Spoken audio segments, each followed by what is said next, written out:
आज मी गेले होते बाजारात तर मला कैऱ्या दिसल्या, म्हणून मी म्हटलं आज कैरीचं काहीतरी आंबट गोड करून दाखवूया. या कैऱ्या आता स्वच्छ धुवून घेऊया आणि आपण बारीक चिरूया. हे बघा आता मी कैरी कापायला घेतली.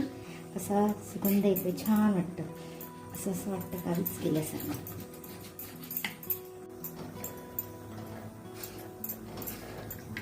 असं बारीक बारीक चिरून घ्यायची. कढईमध्ये आपण आता तेल घातलंय. आता राई घालूया, हिंग. कैऱ्या बारीक चिरून घेतल्या आहेत, त्या आपण टाकूया.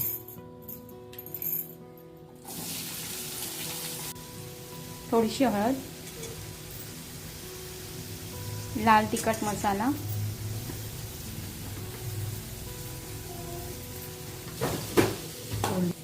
चवीनुसार मीठ घालूया. त्यात आपण आता गूळ घालूया.